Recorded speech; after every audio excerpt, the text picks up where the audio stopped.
Could you please introduce yourselves and tell us the name of your ticket? Yep, so I'm Anie, this is Harry. Our ticket is Dripped for Anie.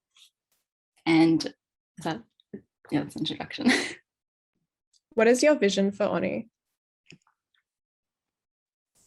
Do you want to go ahead, Harry? Oh, you can take this one, yeah. Cool. So our vision for Anie is basically to continue the radical history of Anie and the reporting of important events and movements with relation to student life. In saying that, we also want to bring in an element of interactivity for Anie readers. And so we want to introduce a lot more things that will make the paper easier and more fun to engage with for students that may be accessing it remotely, but also just the student body in general. Yeah. How would you describe your ticket's politics, and what articles have your team members written that reflect this stance? I'd say our tickets are pretty progressive, very left-wing. Trying to think of some articles that reflect this, but I think like in our engagement with culture, because we are very much into elevating the arts and keeping the arts alive. It's a very aggressive and like left-wing idea. Anie, did you have something you want to say? I was going to point to a lot of like reporting that members of our ticket have done over the years of things like attending rallies, covering the like movements behind those rallies, whether that be for collective movements like or whether that be for things like well, this has been a little while now, but I know some of the first articles that I was writing about was like covering like refugee rallies and things like that. But also I think under our belt, we have a couple more analysis-based pieces that are interrogating certain bodies of the of UCID. I know I wrote a couple of articles about the USU and the SUSF and things like that. But in general, I think, yeah, if you look back, we have a dearth of articles that are more news related, and then a couple more analysis pieces as well that are under our belt. Okay, so both you and Cake have written quite a lot for the paper, and you both describe yourselves as progressive or left-wing tickets. What do you think the biggest difference or any difference between you and Cake is? I would say our biggest difference is experience, not just in like numerical terms of we have written more for the paper and more frequently, but also outside of the paper. Both tickets purport to bring in multimedia content, which our ticket has a dearth of experience in outside of Honi Soit in terms of surge radio and starting up podcasts, which we want to do, getting into international film festivals and whatnot like that. And yeah, just a greater depth of writing within the paper. So we have experience outside and within, and through our campaign, we have shown so far that we do have a multimedia background that we are going to help train people up in, as well as just provide a greater depth of with Honi Soit than has ever seen before. So you mentioned experience, and while it's true that Drip has written slightly more in terms of words written and articles written for Anie, Cake also has people who have edited pulp in the past and people who have more experience in and around bodies like the USU and the SRC. How do you think your writing experience sets you apart from Cake when they have previous editorial experience and institutional experience? Yeah, for sure. I think, not to repeat anything that Harry said previously, but while we may not have as many people that have been involved in and around like USU and SRC publications, we certainly don't have a shortage of them.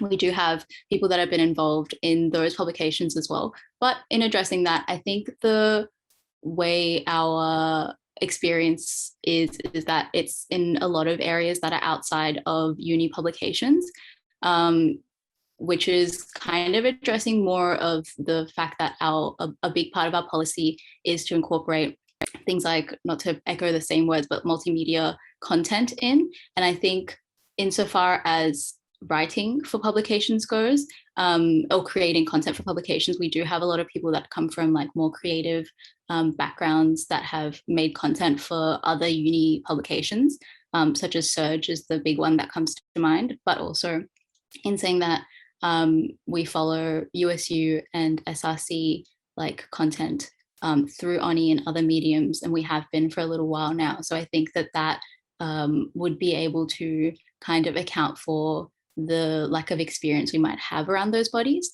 Yeah. Okay.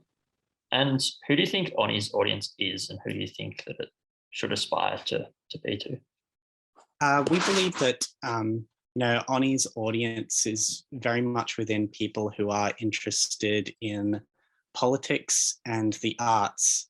And while we think that is very important, and we we value that so much coming from backgrounds in politics and the arts, we would like to broaden Anie's reader appeal through things like reaching out to faculties, doing live events, and even making the paper more visually interesting to pick up. Yeah. Cool. Okay, and in your policy, you make mention of Anie's proud radical history. What do you mean when you talk about a radical history, and what are some examples of things that Anie have done in the past that inspire you in this sense? Okay. Yeah, so I think it's no secret that Anie being a publication for students by students means that it has to cover, it has the important role of covering a lot of student movements and things that affect students. In doing that, I think it's very important to understand these issues from kind of a radical perspective, which means taking into account factors like class and race and things like that. And I think that is pretty much the only way that you can adequately write about issues that affect students. Just to name a couple in the past couple of years, I would say the coverage of cuts to higher ed, the increase in managerialism with USID admin and USID higher ups. All of those issues, I think it takes a certain understanding of how movements, I'm sorry if I cut out. But yeah, student rights and student movements. And I think that you really have to have an acute understanding of that in order to adequately cover those events. And so I think that's where I think continuing the radical trajectory of Anie comes from. So in your quiz, you couldn't name the higher ed bill that doubled fees for arts and commerce degrees, and couldn't identify what voluntary student unionism was, among other gaps in knowledge. If elected, how would you be able to cover higher education news in depth? I think we are, we're researchers, we're reporters, and we investigate. We will investigate these things. It's being a part of Anie and being an editor wouldn't be about who can quickly rattle off statistics in the blink of an eye off the top of their head. I think it's more about your ability to investigate and look into things. And the pressure of a timed quiz can sometimes make your brain go crazy. And so I think that if we were to cover events, we would just do as what we would do. Like, we would research, we'd ask around, we'd create connections with people from different universities as well and staff. And yeah, just we would investigate and look into things and look things up. We would have the benefit of those abilities. Yeah, Anie, did you want to say something?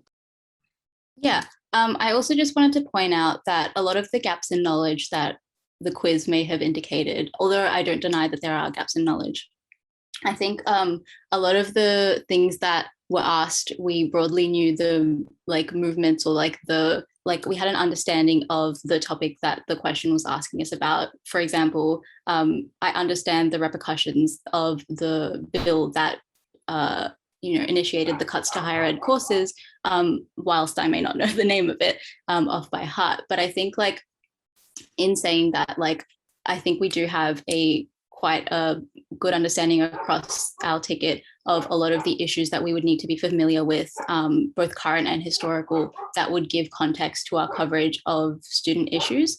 And for the gaps that we do have, which are undeniable with any kind of ticket, we're working on filling them by figuring out what the gaps are with certain people, and everyone has them, and we're doing a little bit more like skill sharing and preparation in like even in this time between Anie elections, before Anie elections. So by the time next year rolls around, I am confident that we will be confident in the gaps that we have now. So you mentioned wanting to do investigative reporting, and in your policy, it says you'll teach reporters to do GIPA and FOI requests. What is your experience in this area, and do you think you'll prioritize investigative reporting or cultural journalism based off like your prior experience? I personally don't have. Harry? Oh, you can go, Anie. I personally don't have any experience in FOI requests. But like we would just continue pretty much the output of like cultural as well as like investigative reporting. Yeah, Anie, did you have anything you wanted to say? Or? Yeah, I wanted to say, I think certainly we feel more comfortable with writing culture articles, but that's not to say that we don't have the chops to do it in more like investigative pieces. I think that some of the most important that Anie publishes. In saying that, I think there are certain things that we can do in order to make sure that we have the skills that are like adequate enough to upskill our reporters. It's a give and take process, but things like, things like firsthand experience of submitting like GIPA and FOI requests is something that we can get knowledge from by looking to previous editors and looking to our previous editors as well. But in saying that, I think there is more to investigative journalism than doing those things. And I think that there would definitely be a focus on, kind of making our reporters feel more comfortable, to build them up to the point where they would feel comfortable writing more investigative pieces, because certainly that's what my previous editors have done with, oh my God, I keep hiccuping. That's what previous editors have done with me, and that's been my experience. And I think it's worked really effectively, that like give and take, that close relationship. Okay, so many of the things that you mentioned in your policy document are things that Anie already does, like the anonymous tip line and extensive news coverage. What's something substantively new that you plan to bring to the paper? Regular podcast, which is something that we have the chops. Pat and Ria on our ticket successfully started a regular podcast for Surge. We also want to do video documentaries, more like improve video content, something which is severely lacking in current Anie. So we want to do that, and we have a breadth of experience making video content. We also want to bring a bit more of a return to comedy, something which has been kind of pushed more and more to the periphery, to the point where it's on the back page now, and we want to bring it, expand it out a bit more, not just with more comedic articles, but also cartoons, comics, and greater interactivity with even caption contests and things like that. So we've got a lot of interesting ideas like that, as well as improving and bringing about more visual design, more visual flair to the paper. And as you said, one of your main policy points is having this double page comedy spread. What experience does your team have to be able to pull this off, and how open is your team to pushing the boundaries through comedy? Yeah, I think we do have a lot of experience in terms of pushing the boundaries for comedy. Like I think one of our main kind of like policies is around redefining what comedy in Anie looks like. I mean, of course, a double page spread is something that we are looking forward to doing, but I think comedy doesn't always look like stuff that's in print. And we want to make sure that contributors feel like there is a culture where they can contribute comedy that isn't just in those formats and can be things like video content, it can be in podcast format, it can be photo essays, whatever it might be. But yeah, I think we're very open to pushing the boundary of what comedy content Anie puts out at the moment. And in saying that, I think our familiarity with certain multimedia mediums means that we can like easily incorporate those into our regular output rather than it being kind of like a learning curve for us. So I think that indicates some promise of more regular comedy content that is maybe a little bit different to what Anie regularly publishes in print comedy sections. Can I also just add, sorry, that we also have people who ran like a whole, like in terms of our experience, just generally we find ourselves to be pretty funny people, but also we have people like Joe Feidler who ran a whole UCID comedy campaign, which was a multimodal experience. It was almost like a performance art where you had like him performing in the Eastern Avenue as well as video content and photojournalism, and we've all done comedic stuff outside of just like the regular little Anie articles in general. So in terms of the visual aspect of the newspaper, and in your policy, you say you want Anie to be thematically cohesive. Do you think this combined with like producing more multimedia, more focus on that, would like possibly like turn in the direction of turning Anie into like more of like a glossy magazine with like a focus on online output like Vertigo, rather than honoring its roots as a newspaper? If I could speak to that, I think, oh no, have I lagged out? Can you guys hear me? Yeah, we can hear you. Okay, cool.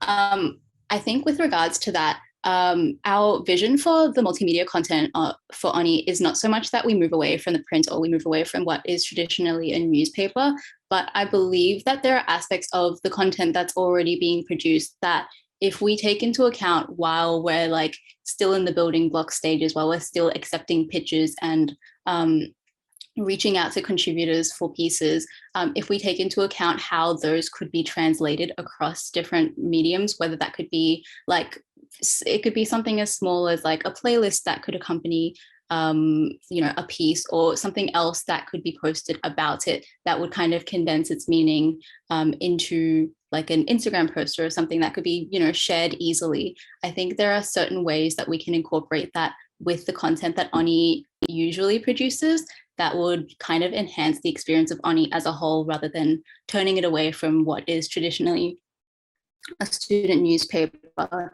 to make it, a magazine. I think that's not really what we are envisioning when we're thinking of multimedia content. So yeah, podcasts are something that's been promised for a few years and by a few different tickets, and was only really tried a little bit in Spice, as far as I'm aware. What sort of things do you propose to do in these podcasts? Do you think of it more as like a recap of the week's news or something entirely separate? We've got a whole host of ideas, and as mentioned before, things like, comedy doesn't just have to be the 2-page spread. It can be other things, including like a comedy podcast. We would obviously also have the news podcast. Like, it would be one of those things where we've got a few podcasts going on at any one time about a variety of different topics that we feel the most comfortable and skilled in, as well as even like reporters who feel very comfortable and skilled in. And we would, upskill our reporters to be able to do podcasting so they too can also contribute to that aspect of the paper, so it's not all falling on the editorial team. So we'd obviously do like news, culture, comedy, everything we're interested in. Yeah, and in saying that, I think the kind of like structure we have to back that idea up is that Pat, Amelia, and Ria, all Surge execs, current or former, have been actively doing this and would have been the people that brought in regular podcasts to Surge, and so they know how to navigate not only doing regular podcast outputs themselves, but also encouraging contributors to run their own podcasts and kind of like using them as like a column, almost, in that they can vary from pitch to pitch, from contributor to contributor, and what the contents of them would be, but that we would equip them with all the skills and tools to actually produce them. And I think it's been proven that we can do that. I believe that actually, no, I'll leave it at that. Okay, and another thing in your policy document is that you say you want Anie to reflect diverse disciplines and encourage contributions from STEM students. But 5 of your members study MECO and all of you are art students. How do you hope to achieve this policy point, given that? Well, we all, like, we're not in some isolated bubble. We all know STEM students, and they're not like some alien part of campus. And through talking to them just generally, they've discussed things that they would want to see in Honi Soit, and we have visions of doing events with them, active reach out to faculties and societies, so chatting with them through there, and also reporting on what's going on in the world of science and within their disciplines, which is something that I think they'd be keen to see.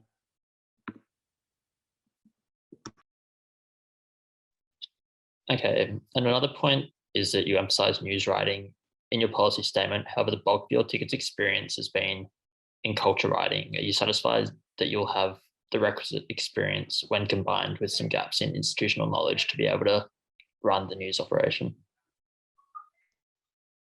Yeah, so I would say, kind of drawing from your previous question, the fact that we are all, not all, but the fact that multiple of have a MECO background kind of means that we do have a lot more experience with writing news than our published articles might indicate.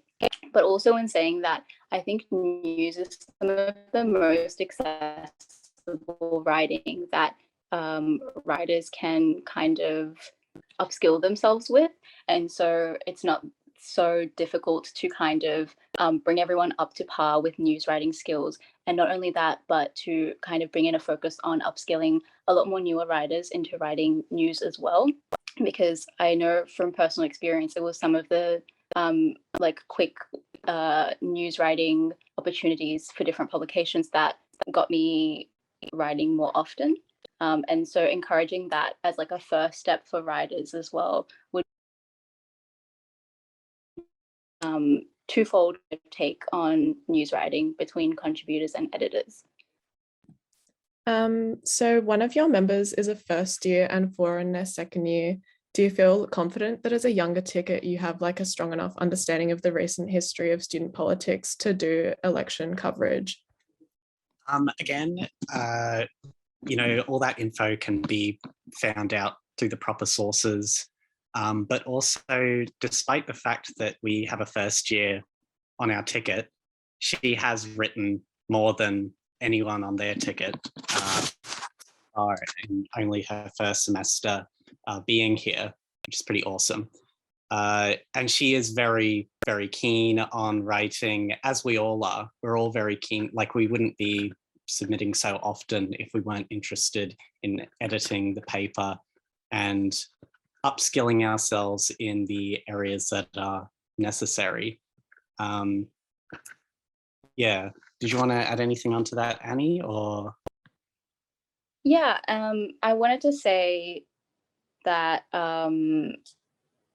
yeah, like kind of echoing what you said, the fact that we have a first year on our ticket doesn't necessarily indicate like a lack of experience in that way.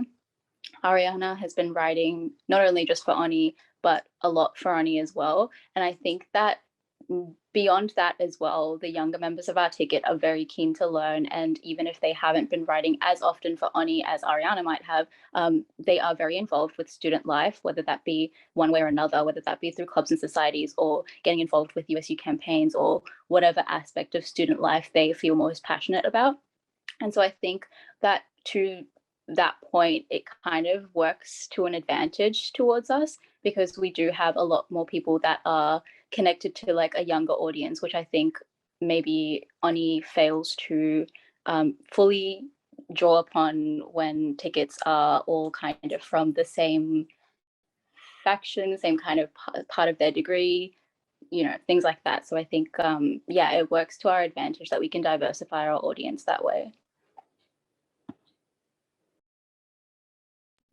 So another question on the makeup of the ticket. Why have you chosen to run on a team of 11 when only 1 to 10 candidates can be on the ballot?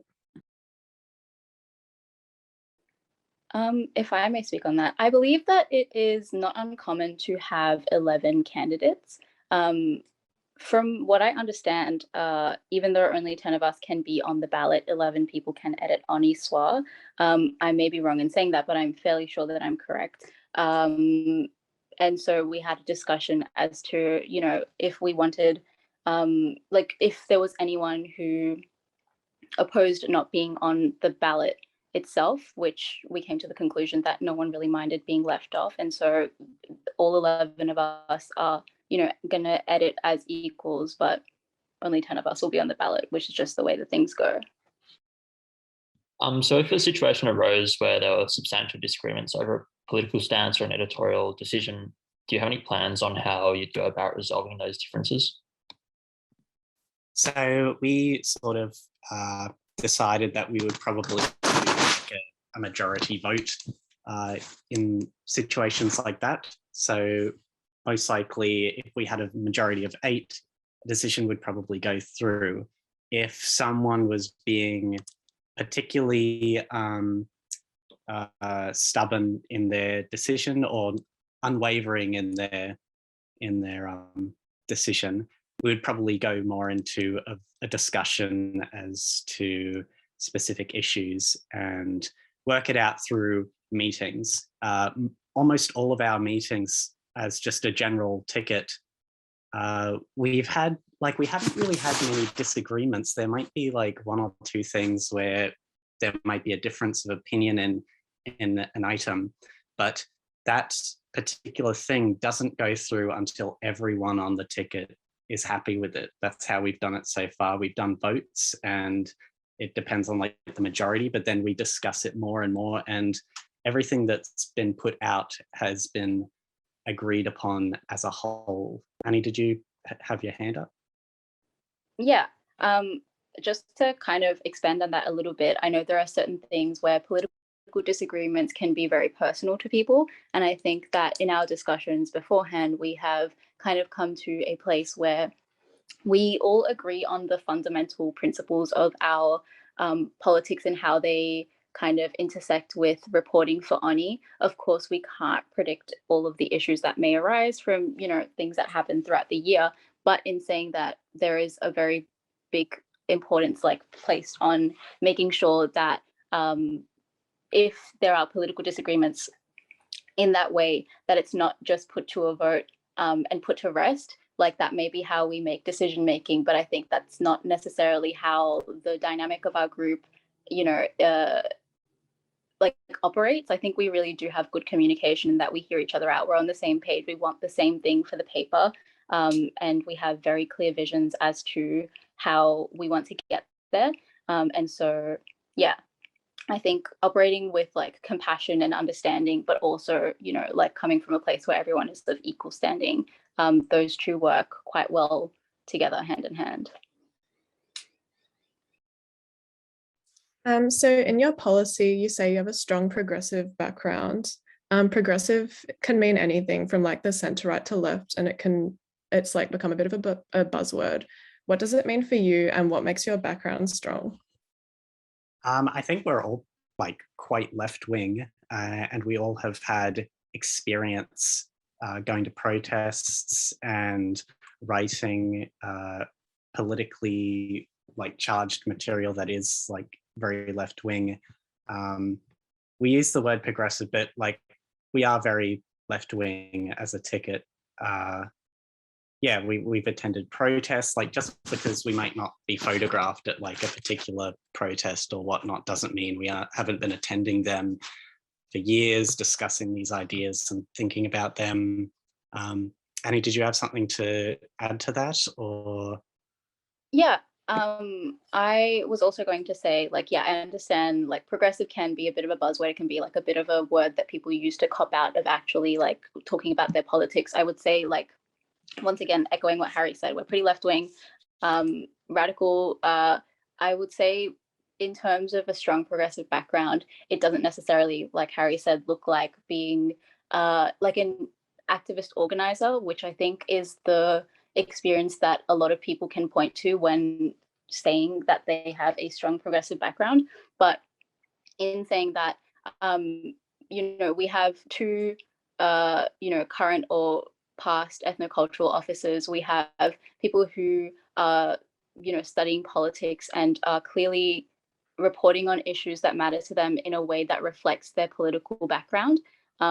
Nowhere in our like background, like of anyone in our ticket, can you find any kind of holes with that. I think pretty much no matter what we're writing about, that can be shown in our like, writing history. Yeah. And on that note, how do you plan to engage with activists in your coverage? Do you think you have the institutional knowledge to be critical of activists and student politicians? I think, yeah, definitely. Oh, sorry. Do you want to go ahead, Harry? No, you can go. Yeah. Yeah.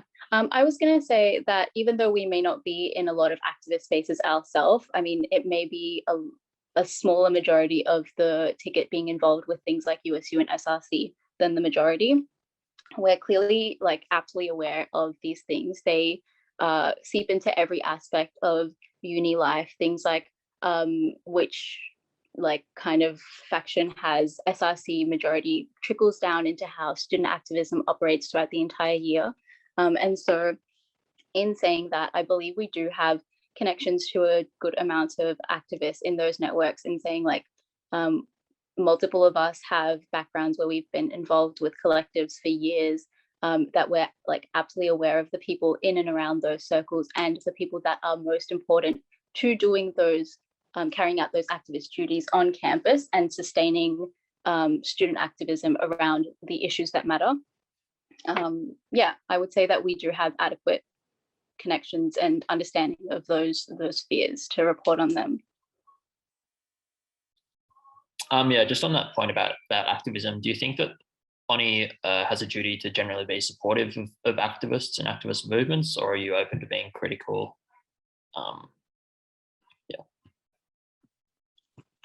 We want to support and mobilize activism that will elevate student voices and would be the best interest for students pretty much to help keep and foster their education, make sure that everything benefits them.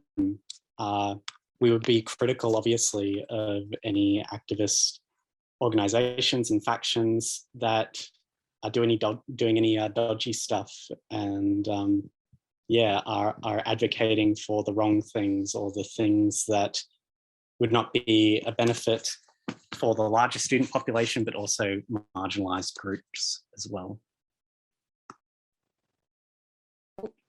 Yeah, I just wanted to add on to that and say, like, Anie has a very like unique radical history, and in considering that, I think it plays a unique role where Anie can be a lot of people's first contact with engaging with that activism and with student movements in and around campus, not just limited to UCID as well. So I think it's very important that we use Anie to contextualize those movements and really emphasize their importance, not only just on like a campus level, but like on a like national level.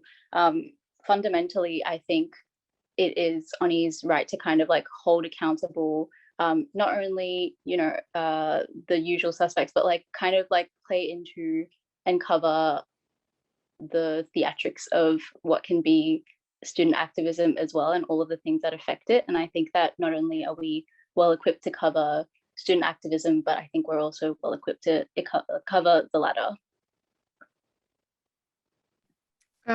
Not including Bloom, what past Anie ticket do your team feel most aligned with in terms of vision or politics? We would probably say something like a mix of Spice and Scoop.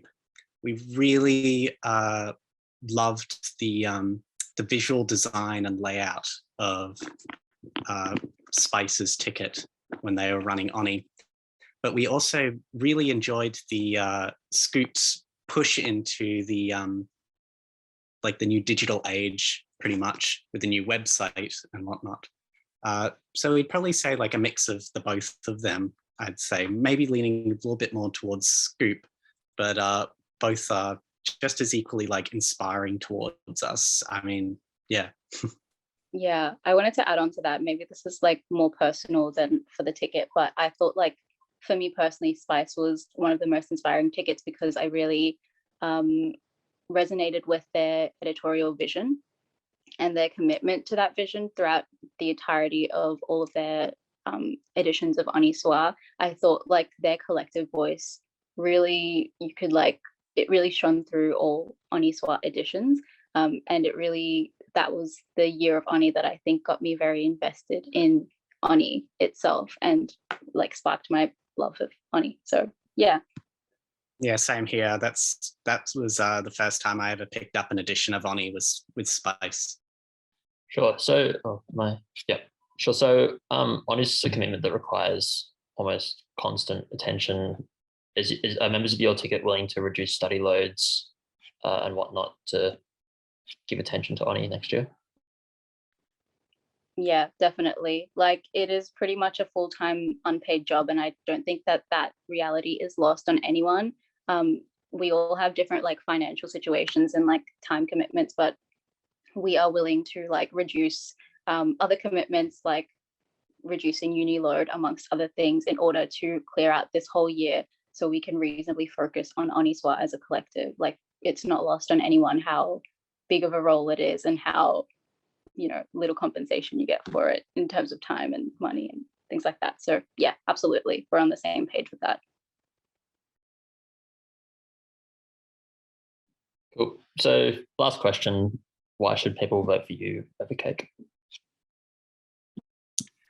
I think one thing that we have over Cake is the actual experience that we are promising to bring to the paper in terms of our multimedia content, specifically outside of Anie.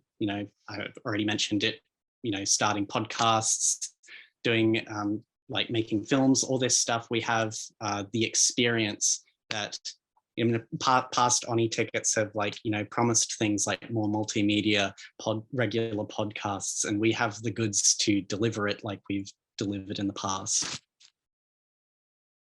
Yeah, absolutely. Last note, I believe that like Drip can really continue the legacy of Anie, keeping to its journalistic standards while also bringing in all of those new elements to further amplify it. I think, yeah, if you're looking for a fun multimedia platform, Drip is the paper for you. Yeah.